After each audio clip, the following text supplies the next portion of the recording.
ನೋಡಿದ್ಯಾ ಅಮ್ಮ, ನಿನ್ನ ಸೊಸೆ ಅಪ್ಪನನ್ನು ನಮ್ಮ ಮೇಲೆ ಹೇಗೆ ಎತ್ತಿ ಕಟ್ತಿದ್ದಾಳೆ ಅಂತ. ಆಸ್ತಿಯನ್ನು ನಿಮ್ಮ ಹೆಸರಿಗೆ ಬರೆಸಿಕೊಳ್ಳಿ ಎಂದು ಹೇಗೆ ಹೇಳಿ ಹೋದಳು ನೋಡು. ನನ್ನ ಹೆತ್ತವರನ್ನು ನೋಡಿಕೊಳ್ಳಲು ನನಗೆ ಬರುವುದಿಲ್ಲವಾ? ಅವಳ್ಯಾರು ಹಾಗೆ ಹೇಳಲು? ಇರುವ ಒಬ್ಬ ತಮ್ಮ ಹೋದ, ಇನ್ನು ನಮಗೆ ನನ್ನನ್ನು ಬಿಟ್ಟರೆ ಇನ್ಯಾರು ಇದ್ದಾರೆ ಹೇಳು? ಆದ್ರೂ ಅಪ್ಪ ಮಾತ್ರ ಏನೂ ಮಾತನಾಡುತ್ತಿಲ್ಲ. ಇವತ್ತಿನ ದಿನದಲ್ಲಿ ಒಬ್ಬರ ಹೆಸರಿನಿಂದ ಇನ್ನೊಬ್ಬರ ಹೆಸರಿಗೆ ಪ್ರಾಪರ್ಟಿ ಟ್ರಾನ್ಸ್ಫರ್ ಮಾಡುವುದು ಎಷ್ಟು ಕಷ್ಟ ಎಂದು ನಿನಗೆ ಗೊತ್ತಾ? ಲಕ್ಷಾಂತರ ರೂಪಾಯಿ ನಮ್ಮದೇ ಖರ್ಚಾಗುತ್ತದೆ. ಅಂಥದ್ರಲ್ಲಿ ಅಪ್ಪ ಮಾತ್ರ ಏನು ಹೇಳುತ್ತಿಲ್ಲ. ಅಲ್ಲ ಅಮ್ಮ, ಅವಳೇ ಆಸ್ತಿ ಬೇಡ ಅಂದ ಮೇಲೆ ಅಪ್ಪ ಯಾಕೆ ಹಾಗೆ ಆಡುತ್ತಿದ್ದಾರೆ? ನನ್ನ ಹೆಸರಿಗೆ ಮಾಡಿಸುವುದಲ್ಲವಾ? ರಾಮಚಂದ್ರರು ಅಂಗಡಿಗೆ ಹೋದ ನಂತರ ಇತ್ತ ನವ್ಯ ಲಲಿತಾ ಅವರ ಜೊತೆ ಮಾತಿಗಿಳಿದಿದ್ದಳು. ಅದಾಗಲೇ ಅವಳ ಗಂಡ ಆಸ್ತಿಯ ಬಗ್ಗೆ ಒಂದು ಇತ್ಯರ್ಥ ಮಾಡದೆ ಮನೆಗೆ ಬರ್ಬೇಡ, ಏನಾದ್ರೂ ಮಾಡಿ ನಿನ್ನಪ್ಪನ ಮನವೊಲಿಸು ಎಂದು ಹೇಳಿ ಹೋಗಿದ್ದಾನೆ. ಈಗ ಅವಳಿಗೆ ತನ್ನ ಅಪ್ಪನ ಮನವೊಲಿಸದೆ ಬೇರೆ ದಾರಿ ಇಲ್ಲ. ನವ್ಯ, ಅವಳೇ ಆಸ್ತಿ ಬೇಡ ಎಂದು ಹೇಳಿ ಹೋಗಿದ್ದಾಳಲ್ಲ, ಮತ್ತೆ ಯಾಕೆ ಯೋಚನೆ ಮಾಡ್ತೀಯ? ನನಗೆ ಇರುವುದು ನೀನೊಬ್ಬಳೇ ಮಗಳು. ನಮ್ಮೆಲ್ಲ ಆಸ್ತಿ ನಿನಗೆ ಹೋಗದೆ ಇನ್ಯಾರಿಗೆ ಹೋಗುತ್ತೆ ಹೇಳು? ಸಾಕ್ಷಿ ತನಗೂ ಆಸ್ತಿ ಬೇಕು ಎಂದಿದ್ದರೆ ನಿನಗೆ ತೊಂದರೆ ಆಗ್ತಿತ್ತು. ಈಗ ಅವಳೇ ಆಸ್ತಿ ಬೇಡ ಎಂದ ಮೇಲೆ ಯಾಕಿಷ್ಟು ಅರ್ಜೆಂಟ್ ಮಾಡುತ್ತೀಯ? ನಿನ್ನ ಅಪ್ಪನ ಹೆಸರಲ್ಲಿ ಇದ್ದರೆ ಏನು, ಅದು ನಿನ್ನ ಆಸ್ತಿಯೇ ತಾನೆ. ಅವರ ಹೆಸರಿಗೆ ಮೊದಲು ಮಾಡಿಸಿಕೊಳ್ಳಲಿ ಬಿಡು ಎಂದರು. ತಾಯಿಯ ಮಾತಿಗೆ ಏನು ಹೇಳುವುದು ಎನ್ನುವುದೇ ತಿಳಿಯಲಿಲ್ಲ ಅವಳಿಗೆ. ಹಾಗಂತ ಸುಮ್ಮನಿರಲು ಆಗುವುದಿಲ್ಲ. ಹಾಗಲ್ಲ ಅಮ್ಮ, ನಾನು ಹೇಳ್ತಿರುವುದು ನಿನಗೂ ಕೂಡ ಅರ್ಥವಾಗುತ್ತಿಲ್ಲ. ಈಗ ನವನ ಹೆಸರಿನಲ್ಲಿರುವ ಆಸ್ತಿಯನ್ನು ಅಪ್ಪನ ಹೆಸರಿಗೆ ಟ್ರಾನ್ಸ್ಫರ್ ಮಾಡಿಕೊಳ್ಳಬೇಕು ಎಂದರು. ಲಕ್ಷಾಂತರ ರೂಪಾಯಿ ನಮ್ಮದೇ ಹೋಗುತ್ತದೆ. ಆಮೇಲೆ ಅಪ್ಪನ ಹೆಸರಿನಿಂದ ನನ್ನ ಹೆಸರಿಗೆ ಟ್ರಾನ್ಸ್ಫರ್ ಮಾಡಿಕೊಳ್ಳಬೇಕಾದ್ರೂ ಮತ್ತೆ ಲಕ್ಷಾಂತರ ರೂಪಾಯಿ ಸುರಿಯಬೇಕು. ಎರಡೆರಡು ಖರ್ಚು. ಅದಕ್ಕೆ ನಾನು ಹೇಳುತ್ತಿರುವುದು, ಒಂದೇ ಬಾರಿಗೆ ನನ್ನ ಹೆಸರಿಗೆ ಮಾಡಿಸಿಕೊಂಡರೆ ನಮಗೆ ದುಡ್ಡು ಉಳಿಯುತ್ತದೆ ಅಲ್ವಾ? ನೀನೇ ಹೇಗಾದ್ರೂ ಮಾಡಿ ಅಪ್ಪನನ್ನು ಒಪ್ಪಿಸು ಎಂದಳು. ನಾನು ಹೇಳಿದ್ರೆ ನಿಮ್ಮಪ್ಪ ಕೇಳ್ತಾರಾ? ನೀನೇ ಒಮ್ಮೆ ಅವರ ಜೊತೆ ಮಾತನಾಡು ಎಂದರು. ತನ್ನ ತಾಯಿ ತನಗೆ ಸಪೋರ್ಟ್ ಮಾಡುವುದು ಒಂದೆಡೆ ಖುಷಿಯಾದರೆ, ತನ್ನ ತಂದೆಯನ್ನು ಒಪ್ಪಿಸುವುದು ದೊಡ್ಡ ತಲೆನೋವಾಯಿತು. ಅಮ್ಮ, ಅಪ್ಪ ನನ್ನ ಮಾತನ್ನು ಕೇಳುವುದಿಲ್ಲ ಎಂದು ತಾನೇ ನಿನಗೆ ಹೇಳುತ್ತಿರುವುದು. ನೀನೇ ಹೇಗಾದ್ರೂ ಮಾಡಿ ಅವರನ್ನು ಒಪ್ಪಿಸು ಎಂದಳು. ಮಗಳ ಮೇಲಿನ ಪ್ರೀತಿಯಿಂದ ಲಲಿತಾ ಅವರು ಕೂಡ, ಸರಿ ಬಿಡು, ಇವತ್ತು ಮಾತನಾಡಿ ನೋಡ್ತೀನಿ. ಅವರು ಒಪ್ಪಿಕೊಂಡರೆ ಆದಷ್ಟು ಬೇಗ ಆಸ್ತಿಯನ್ನು ನಿನ್ನ ಹೆಸರಿಗೆ ಮಾಡಿಸೋಣ ಎಂದರು. ಅಮ್ಮ, ಅಷ್ಟೇ ಅಲ್ಲ, ಹೇಗಾದ್ರೂ ಮಾಡಿ ನಿನ್ನ ಅಳಿಯನ ಜೊತೆ ಮಾತನಾಡಿ ನಾನು ಇಲ್ಲೇ ಬಂದು ಉಳಿಯುವಂತೆ ಮಾಡು. ನನಗೆ ಅಲ್ಲಿ ಎಲ್ಲರಿಗೂ ಬೇಯಿಸಿಕೊಂಡು ಅವರ ಚಾಕರಿ ಮಾಡಿ ಇರಲು ಆಗುವುದಿಲ್ಲ ಎಂದು ಮುಖ ಚಿಕ್ಕದು ಮಾಡಿ ಹೇಳಿದಳು. ನವ್ಯಾಳ ಮನೆಯಲ್ಲಿ ಇರುವುದೇ ಅತ್ತೆ ಮಾವ ಇಬ್ಬರು. ಅದರಲ್ಲೂ ನವ್ಯಾಳ ಅತ್ತೆಯೇ ಎಲ್ಲಾ ಕೆಲಸವನ್ನು ಮಾಡುತ್ತಾರೆ. ಆದ್ರೂ ಅವಳಿಗೆ ಅವರ ಜೊತೆ ಇರಲು ಕಷ್ಟ. ಅದಕ್ಕೆ ಅನ್ಸುತ್ತೆ ದೊಡ್ಡವರು ಹಲ್ಲು ಇದ್ದವರಿಗೆ ಕಡ್ಲೆ ಇಲ್ಲ, ಕಡ್ಲೆ ಇದ್ದವರಿಗೆ ಹಲ್ಲು ಇಲ್ಲ ಎಂದು ಹೇಳಿರುವುದು. ಮೊದಲು ನಿನ್ನ ಹೆಸರಿಗೆ ಆಸ್ತಿ ಆಗ್ಲಿ, ಆಮೇಲೆ ಮಾತನಾಡ್ತೇನೆ ಬಿಡು ಎಂದರು. ತನ್ನ ತಾಯಿಯ ಮಾತು ಕೇಳಿ ಸ್ವಲ್ಪ ಸಮಾಧಾನವಾಯಿತು ಅವಳಿಗೆ. ಅನುರಾಗ್ ಇಂದು ಸಾಕ್ಷಿ ಜೊತೆ ಮಾತನಾಡಬೇಕು ಎಂದು ನಿರ್ಧಾರ ಮಾಡಿದವನು ಎಲ್ಲರೂ ಕೆಲಸ ಬಿಟ್ಟು ಹೊರಡುವ 15 ನಿಮಿಷಗಳ ಮೊದಲೇ ತನ್ನೆಲ್ಲಾ ಕೆಲಸವನ್ನು ಮುಗಿಸಿ ಹೊರಡಲು ತಯಾರಾಗಿ ಕುಳಿತನು. ಕುಳಿತಲ್ಲಿಂದಲೇ ಗಾಜಿನ ಬಾಗಿಲ ಮೂಲಕ ಸಾಕ್ಷಿ ಎಷ್ಟೊತ್ತಿಗೆ ಹೊರಡುತ್ತಾಳೆ ಎಂದು ಅವಳ ಮೇಲಿನ ಕಣ್ಣು ಕೀಳದೆ ಅವಳನ್ನೇ ನೋಡುತ್ತಾ ಉಳಿದನು. ಒಬ್ಬೊಬ್ಬರಾಗಿ ಕೆಲಸ ಮುಗಿಸಿ ಹೊರಡಲು ಶುರುವಾದರು. ಇಂದು ನಯನ ಸಾಕ್ಷಿಗಿಂತ ಸ್ವಲ್ಪ ಬೇಗವೇ ಹೊರಟಿದ್ದಳು. ಅವಳ ಜೊತೆ ಮಾತನಾಡಲು ಇನ್ನು ಸುಲಭವಾಯಿತು ಎಂದುಕೊಂಡವನು ಅವಳು ತನ್ನ ಬ್ಯಾಗ್ ಹಿಡಿದು ಹೊರಗೆ ಹೋಗುತ್ತಿದ್ದ ಹಾಗೆ ತಾನೂ ಕೂಡ ಅವಳ ಹಿಂದೆ ಹೊರಟನು.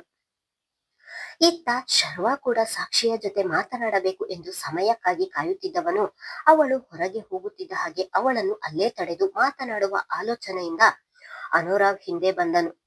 ಇನ್ನೇನು ಅವನು ಸಾಕ್ಷಿಯ ಬಳಿ ಹೋಗಿ ಮಾತನಾಡಬೇಕು ಎನ್ನುವಾಗಲೇ ದಾಪುಗಾಲು ಹಾಕುತ್ತಾ ಸಾಕ್ಷಿಯ ಬಳಿಗೆ ಹೋದಂತಹ ಅನುರಾಗ್, ಮಿಸ್ ಸಾಕ್ಷಿ ಎಂದು ಕರೆದಿದ್ದನು. ಇವನ ಧ್ವನಿ ಕೇಳಿ ತಿರುಗಿ ನಿಂತಳು. ಅನುರಾಗ್ ಸಾಕ್ಷಿಯ ಬಳಿ ಮಾತನಾಡಲು ಹೋಗುತ್ತಿದ್ದ ಹಾಗೆ ಶರ್ವ ದೂರದಲ್ಲಿಯೇ ನಿಂತನು. ಸಾಕ್ಷಿ, ನಿಮ್ಮ ಹತ್ರ ಸ್ವಲ್ಪ ಮಾತನಾಡಬೇಕಿತ್ತು. ಇಷ್ಟು ಹೇಳುವಷ್ಟರಲ್ಲಿ ಅವನ ಹೃದಯ ಎಷ್ಟು ಜೋರಾಗಿ ಬಡಿದುಕೊಳ್ಳುತ್ತಿದೆ ಎನ್ನುವುದು ಅವನಿಗೆ ಮಾತ್ರ ಗೊತ್ತು. ಅದಾಗಲೇ ಒಳಗೊಳಗೆ ಭಯ ಆವರಿಸಿತು.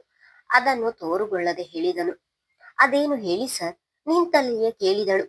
ಸುತ್ತಲೂ ನೋಡಿದವನು, ಇಲ್ಲಿ ಬೇಡ, ಇಫ್ ಯು ಡೋಂಟ್ ಮೈಂಡ್, ಬೇರೆ ಕಡೆ ಎಲ್ಲಾದ್ರೂ ಹೋಗಿ ಮಾತನಾಡೋಣ ಎಂದನು.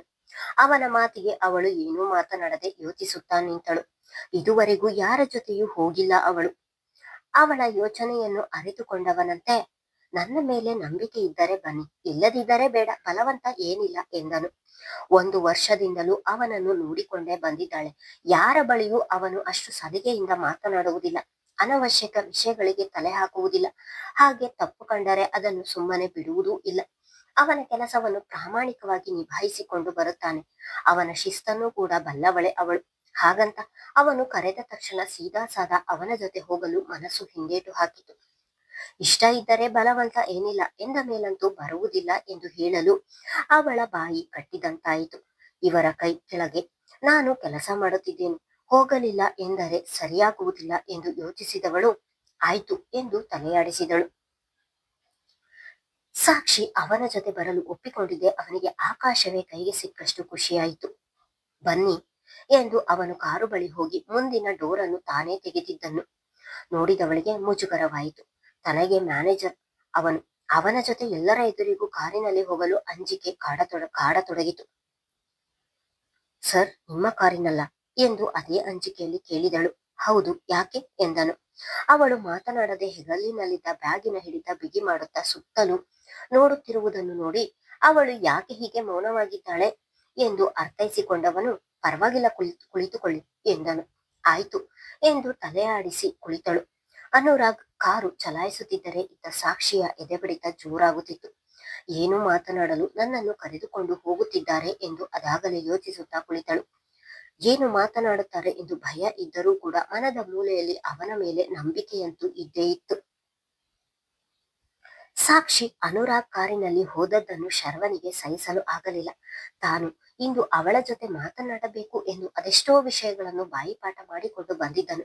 ಇಂದು ಅವಳ ಜೊತೆ ಮಾತನಾಡಲು ಆಗಲಿಲ್ಲವಲ್ಲ ಎನ್ನುವ ಕೋಪ ಒಂದೆಡೆಯಾದರೆ, ಅವಳು ಅನುರಾಗ್ ಜೊತೆ ಹೋದದ್ದು ಅವನ ಕೋಪ ದುಪ್ಪಟ್ಟಾಗುವಂತೆ ಮಾಡಿತು.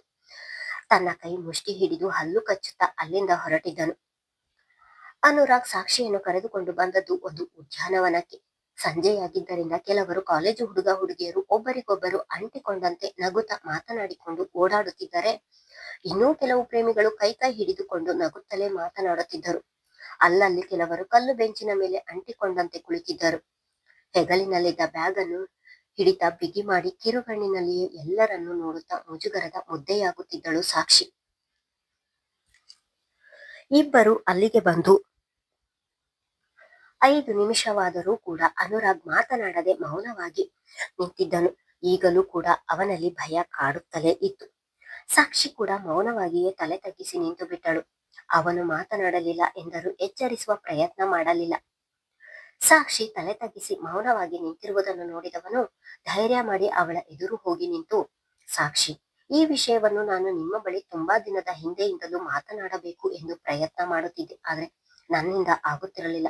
ಮೊದಲಿಗೆ ನಿಮಗೆ ನನ್ನ ಪರಿಚಯ ಹೇಳುತ್ತೇನೆ. ನನ್ನ ಅಪ್ಪ ಪೋಸ್ಟ್ ಆಫೀಸ್ ನಲ್ಲಿ ಕೆಲಸ ಮಾಡ್ತಾರೆ, ಅಮ್ಮ ಮನೆಯಲ್ಲಿಯೇ ಇರ್ತಾರೆ. ನಮ್ಮದು ಪುಟ್ಟ ಕುಟುಂಬ. ನಾನು ಒಬ್ಬನೇ ಮಗ. ನಮ್ಮದೇ ಒಂದು ಸ್ವಂತ ಮನೆ ಇದೆ. ಜೀವನಕ್ಕೆ ಯಾವ ತೊಂದರೆಯೂ ಇಲ್ಲದೆ ಸರಾಗವಾಗಿ ನಡೆಯುತ್ತಿದೆ ಎಂದು ಅವನು ಹೇಳುತ್ತಿದ್ದರೆ, ಇವರು ಯಾಕೆ ಇದನ್ನೆಲ್ಲ ನನಗೆ ಹೇಳುತ್ತಿದ್ದಾರೆ ಎಂದು ಅನುಮಾನದಲ್ಲಿ ಅವನನ್ನು ನೋಡುತ್ತಿದ್ದಳು.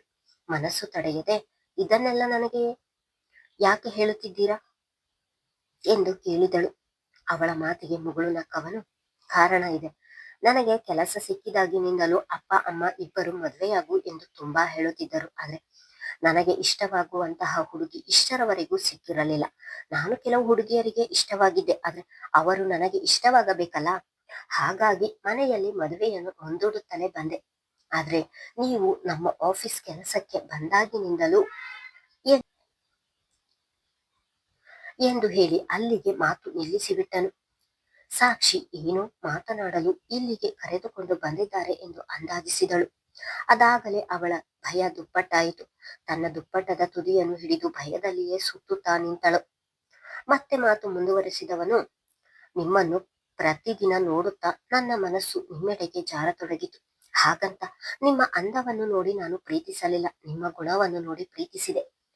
ಈ ವಿಷಯವನ್ನು ನಿಮಗೆ ಹೇಳಬೇಕು ಎಂದು ತುಂಬಾ ದಿನದಿಂದ ಪ್ರಯತ್ನ ಮಾಡುತ್ತಲೇ ಇದ್ದೇನೆ, ಆದ್ರೆ ಅದೇನೋ ಭಯ, ಹೇಳಲು ಆಗ್ಲಿಲ್ಲ. ನಾನು ನಿಮ್ಮನ್ನು ಪ್ರೀತಿಸುತ್ತಿರುವ ವಿಷಯ ನನ್ನ ಅಪ್ಪ ಅಮ್ಮ ಇಬ್ಬರಿಗೂ ತಿಳಿದಿದೆ.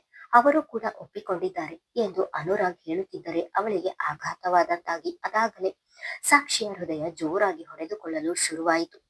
ಮುಖದ ಮೇಲೆ ಬೆವರ ಹನಿಗಳು ಜಮೆಯಾದವು. ಸಾಕ್ಷಿ ಮಾತನಾಡದೆ ಮೌನವಾಗಿರುವುದನ್ನು ನೋಡಿದವನು, ನೀವು ನಿಮ್ಮ ಅಭಿಪ್ರಾಯವನ್ನು ಇವತ್ತೇ ಹೇಳಬೇಕು ಎಂದಿಲ್ಲ, ಸಮಯ ತೆಗೆದುಕೊಂಡು ನಿಧಾನವಾಗಿ ಹೇಳಿ ಎಂದನು. ಅವನ ಮಾತು ಕೇಳಿ ಕ್ಷಣವೂ ಯೋಚಿಸದೆ, ನನಗೆ ಮದುವೆಯಾಗಿದೆ ಎಂದಳು. ಅವಳು ಹೇಳಿದ ಮಾತನ್ನು ಕೇಳಿದ ಅನುರಾಗ್ ಉಸಿರಾಡುವುದನ್ನು ಮರೆತನು. ಮುಂದುವರಿಯುವುದು. ಧನ್ಯವಾದಗಳು.